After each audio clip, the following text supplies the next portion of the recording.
Hi guys, welcome back to the Boot Room. I'm joined with Bren. We're talking about Liverpool versus City. 5 in 5. Best moments from the fixture. Lead journalist from Rousing Klopp. How you doing, mate? Confident.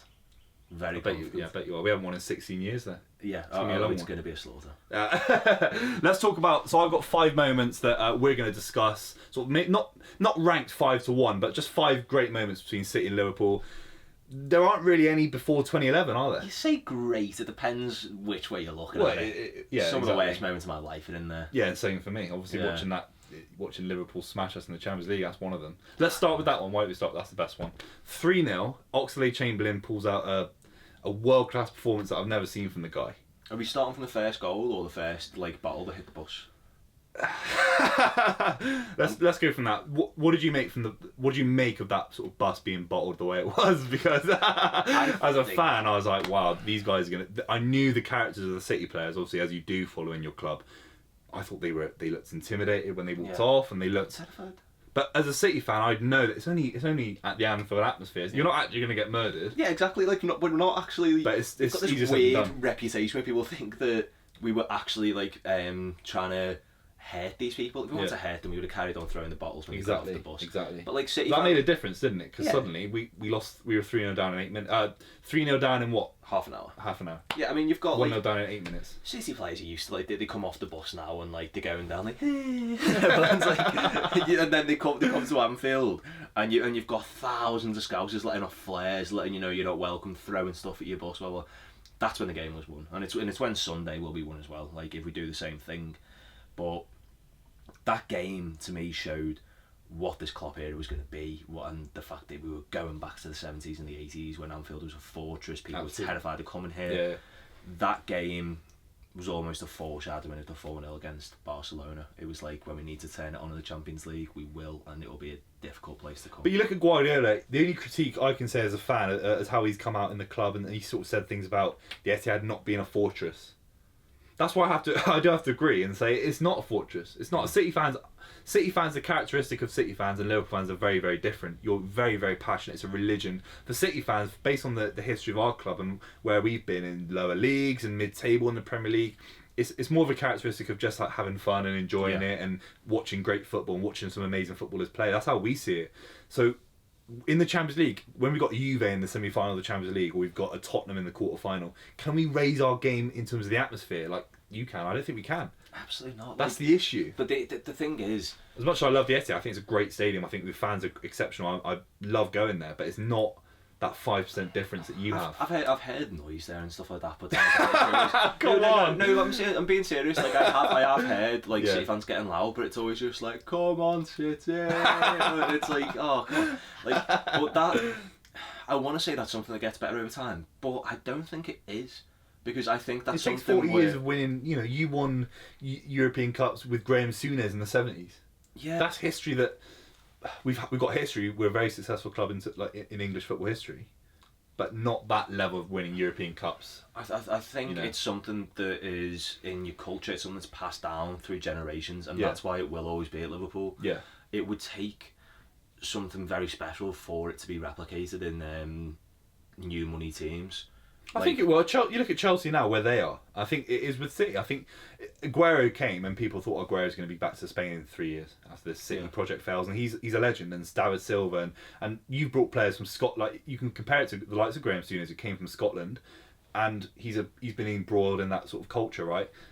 Kenny Dalglish, same kind of players. Mm-hmm. So it's similar roughly, but that atmosphere where you beat us 3-0, that is definitely one of the games where. What a classic game for the neutral. Yeah. And obviously not for City fans. Well, fingers crossed we can do it again on Sunday, same atmosphere, and it can become a classic.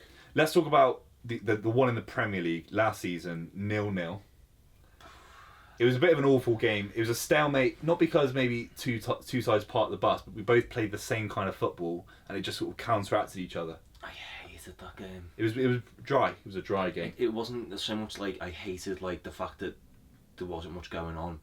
It's just when it's 0-0 for that long, and then something happens the Mahrez penalty or whatever, you're just there the longer it's 0-0, the longer you're waiting for the opposition to break your heart. Yeah, you make a mistake. Yeah, I hate that in the big games. Awful. I just want it to be a more open game. Like, if you come out and beat us 4-0, then whatever, I'd rather you beat us 4-0. Yeah, that last minute drama of yeah. having it taken away from you. Yeah. That Mahrez penalty, I think going, I've obviously covered it a lot based on, you know, I was there for that moment and stuff like that. Why are you not just hitting the target? It's been 60, at the time it's 15 years of hurt. We haven't won there in 15 years in the Premier League. It's been draw, loss, draw, loss, whatever. Just hit the target. I can't remember. He was trying to balloon it into the roof. He was trying to smash it into the roof. Were you there? Of the net. Yeah, I was there. Was I there? Yeah, I don't know. I think I might have been. I was definitely there because I vlogged it. And I remember being... Yeah, no, I think I was there, and I was just that nervous that I drank enough Guinness to forget I was there. Exactly the same. I was so nervous, and it was the same kind of thing at the Etihad the following fixture in terms of the game, but obviously it equated to a bit more opportunities being created because both sides needed to win the Premier League and get the 3 points, and obviously we won it. Obviously, but let's move on to that. Two on the Etihad. Yeah, so exactly. Yeah, so let's move on to that. That was what a game. It will go down as one of the best games of football in terms of the advanced nature of the tactics that I've ever seen in my life. We scored one of the Premier League's best goals, and no one talks about it. Yeah, in recent years. Yeah. Well, let's say no. If we're going for, if we're talking about the build up and the pass and move, I think that's top 3 Premier League goals of all time. Yes. No. I'm not saying. I'm not including, Andros Townsend's wonder goal here and stuff like that. Like right. Long range worldies and all this. Yeah. In terms of team goals. Yeah. If we're talking about pure football and goals about build up and all this business, that is one of the best Premier League goals you're ever going to see. Yeah, it was great, and obviously Firmino finishes it right in the box. It's sort of gone from right to left and around into the box. It was exceptional. But obviously it didn't really count for anything because we obviously won the game. But yeah, it was a super interesting game, and it was just two genius managers, just sort of counteracting each other. It had everything. It had, as you say, two genius managers, beautiful tactics. Some of the goals were fantastic, but it had the controversy of whether Company should have been sent off early doors or not, which I still maintain. Let the game flow. I still maintain. Like, you're trying to ruin the game of football. I think if that was Man City versus Southampton, I reckon Company goes there. But I reckon the game was so big. The ref might have bottled it a little bit. Yeah, not so much bottled it as he was like, there's going to be a few tasty challenges. Yeah. And I think that can ruin these occasions sometimes because they overcompensate and they're like, oh, come on, there'll be a few of these. Yeah, you've got to do that. I mean, even I remember the earliest example I've ever seen, Arsenal-Barcelona Champions League final 2006. Lehmann gets sent off. It should have been a yellow. He got given a red, I think, straight red. I think the rules just are different. Let the game play. Let the game flow. It's the biggest final ever. It's the biggest moment of these guys' careers. And Lehmann was absolutely devastated, despite being this staunch German stoic guy. He's breaking down in tears. I know, but it's massive. So I think just let the game flow. Is that fair to Barcelona though? Just to be like, oh, ruin the game. Well, they got a free kick or penalty. I think Company. Yes, it was objectively a red card from what Company did. But then in the context of the massive nature of the game, it was a yellow. No, but that's the thing. You can't do that. No, but you can't do that because that game just effectively, that referee said, this game's that big, the Company gets a yellow for this one, and it ultimately robbed us of a Premier League title. No, because we outplayed you, and you were 16 millimeters over the line. And if Company gets sent off, you can't say you don't know. We don't lose. You don't know that. That's the thing. So what? Let's just talk about what actually happened. Right, so Company stays on, rightly so in my opinion. So then Stones clears it off the line after we've scored. Right, so it could have made you 2-1 up. The line, it was the ball was over the line, but it wasn't. But by 16 millimeters. It's insane. So the naked eye, that ball's over the line. Yeah, I thought, wow, how have we, how's he kept that out? But you got to give it to Stones. I think Stones made an exceptional recovery to get back. Oh yeah, it's all time. Well, it's got to be the best goal line clearance ever. Because, it's most important as well. Exactly, because of the importance of it. It won you the title. It's mad. That won you the title. We were 16 millimeters or whatever it was away from winning Centurion the Premier League. Double Champions League winning Invincibles. That sounds cool. Literally one of the best campaigns anyone's ever had. and you came second instead. 16. It's tight, isn't it? It's tight on you guys, but I don't even remember your goals that night. I was just so. Well, Aguero into the roof of the net, and then Leroy Sané on his left foot, and arguably for this game on Sunday, that's what we're missing is we're missing that left-sided player that can run at Trent, run at your right-sided centre back, and get at him. And obviously, you guys injured him in the Community Shield, so what can you say? Trent's a big game player. Yeah, he is. I think Trent will be a big factor in this game. A game that Trent wasn't involved in. This is the earliest game that I think we're talking about. Coutinho. Oh yeah, when 3-2 rolls off Company's shin. What a game of football! Man, and the atmosphere was insane. And we did quickly just from us. Obviously, you won it, so you can talk about it more than I can. But the way we got back into the game, Milner had a great game. David Silva scores a great little goal. But it was actually Sterling that destroyed us that game. Sterling takes it around Joe Hart a little bit and stuff like that. I think that was at the start of the game, wasn't it? When he sort of cuts in and fainted. Yeah, that was one of our first oh shit, Raheem Sterling's boss man. Talented kid. He's gonna go down as one of England's best ever. It's mad, isn't it? He's a sensationally talented boy. But that game, I remember being in the pub. And we weren't meant to win the league that season. It was the 13-14 season. It came out of nowhere. Yeah. And we were just winning every game. We were just winning every single game. I'm getting chills thinking of it now. Being back in that moment where, for the first time in my lifetime, Liverpool were expected to win every game.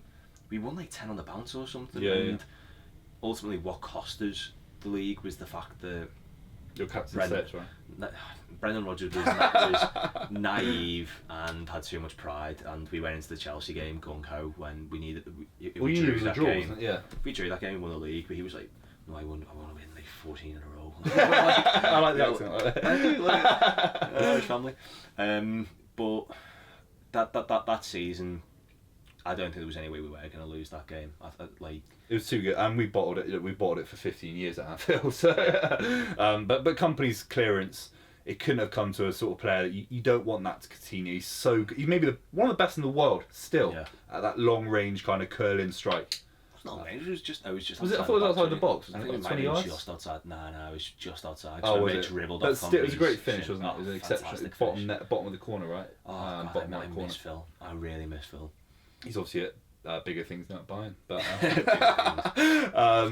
right, the biggest result, the biggest sort of score line out of the 5 we're going to talk about in 5 at 5, the 5-0. City 5, Liverpool 0 at the Etihad. That was the Centurion season. That was still Klopp getting his team right and figuring stuff out, and that was Pep who'd figured his shit out. And we played 3-5-2. Sane and Mendy battered you guys. I mean, that game died early on with the red card. Yeah, that was a disgusting challenge. Yeah, but could have killed him. Literally could have killed him. The thing with that was, I was in the Liverpool end, so the ball's coming over the top, and we're like, Sadio's got this. Sadio's got on. So all we see is Ederson here covering Sadio Mane, and Sadio Mane pokes the ball back and then gets clattered by Ederson. Yeah. And we're there going, red card for Ederson, get your red card. And then after the game, I think it was at half time, I found a video replay from Sky Sports, and I was like, turns the Reds around me he's broke his face. He's properly clattered Ederson here. Yeah, that's mad. But the good thing is, I think it's obviously Ederson goes off, Bravo goes in goal, and we still win 5-0, which is you annihilated us that day. The lads' heads were down after the red card. We were very intimidated, I guess. Yeah. And as you say, it still wasn't the squad that anywhere near the squad. Yeah, and you got there the following season, didn't you? I think we reached the Europa League final that year. No, you got to the Champions League final. That's when you beat us. You didn't do much in the league. You must have been about 25 points off us in the league. But that's for the season you got to the Champions League final. Was it? Yeah, it was August of that season. It was so early. That's why people forget. 100%. Because that season we were doing so well in the league, and you beat us at Anfield 4-3. Same season you beat us in the Champions League. 100%. But it was so early on that 5-0.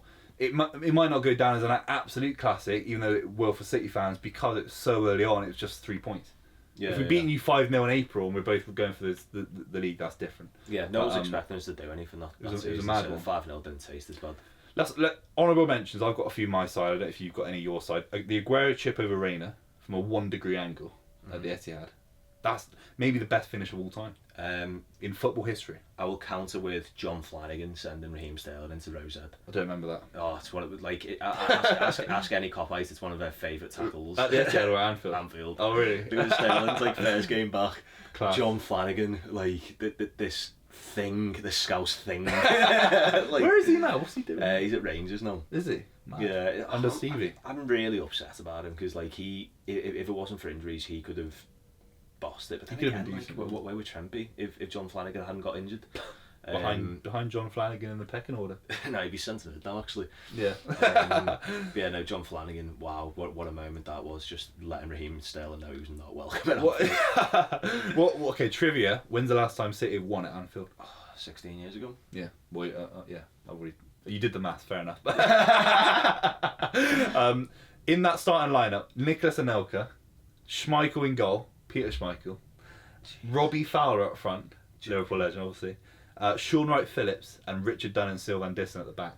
Those kind of players were playing. That's how long ago it was. Richard Dunn, record holder for most own goals in the Premier League. Yeah, big lad. I did a video about him once, and the